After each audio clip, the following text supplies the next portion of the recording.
also, Netta, until now, there have been only two African American women who have ever led a Fortune 500 company. So, the first one being Ms. Ursula, the former CEO of Xerox, and the other one being Ms. Mary Winston, so the former CEO of Bed Bath& and Beyond.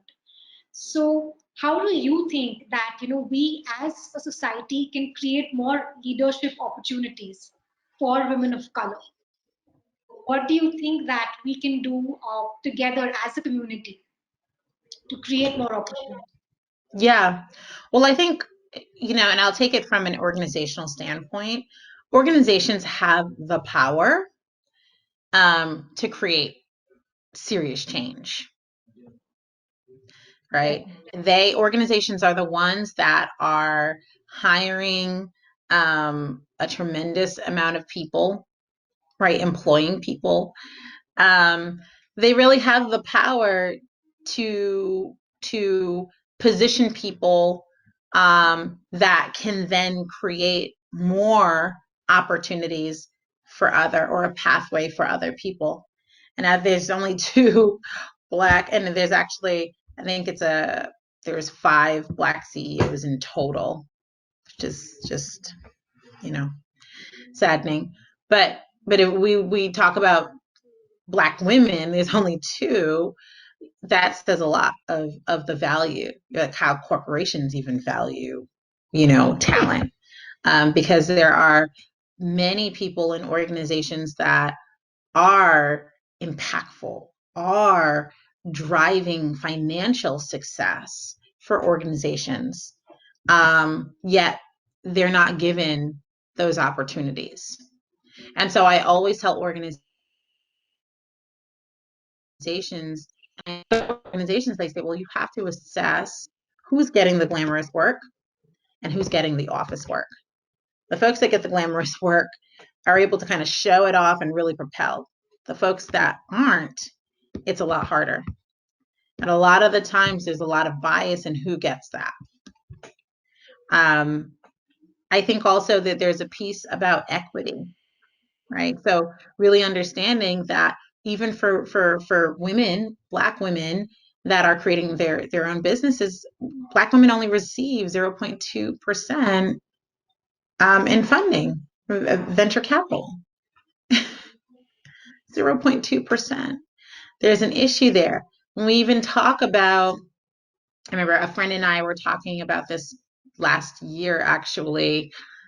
She had, before COVID and everything, had attended a VC-led event on Wall Street. Now she got that insight from one of her white friends that was a male. She ended up being the only Black woman there. Actually, the only woman, the only Black woman there. And I think she had said there were only 2 Black men. So even those circles are very close knit, right? So it's really thinking about, again, it goes back to the self-reflection piece, that people need to look around in their circles and say, okay, well, who's being left out right now? Why don't we have this particular demographic here? Why is that? Right? Is this a circle that other people know about that actually can get them seen, get them the funding that they need? Or are we going to just kind of create and maintain our own circle? And it was pretty much the predominantly white men, in that room, in that space. So I think there's a lot of things, but I think organizations definitely, they need to start with that. They really need to start with that. And I think just look at particular topic with the lens of awareness, not ignorance. You need to really be aware about something and really look at the facts and what are the challenges that the community is facing, and then kind of direct your efforts. Yeah. It's not about just ignoring the facts and just saying that I think I'll focus on that, but let's see how it goes, and kind of just taking it slow. I think that's not going to create the impact that we're looking out for. Yeah, no, it definitely has to be, it has to be an official strategy in place. Also, there has to be a team of people focused on DEI efforts.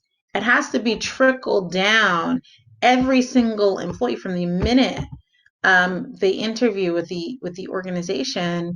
There has to be a component of DEI and anti-racism incorporated. It has to be embedded in KPI strategies. It has to be measured. There's just, I think there's, and that's one thing I'm working on right now, a book, because I really think there's really no book out there that provides organizations with kind of a process that they need to really see. And a lot of the things that I want to talk about in this book is really about what the future of work should be looking like. Um, I believe that a CEO should not only be reporting to the board, but also should be reporting to a chief DEI person. I think all executives should be reporting to a chief DEI person within the organization. Um, I think there's just a lot that really needs to be retooled, and it's a mindset thing.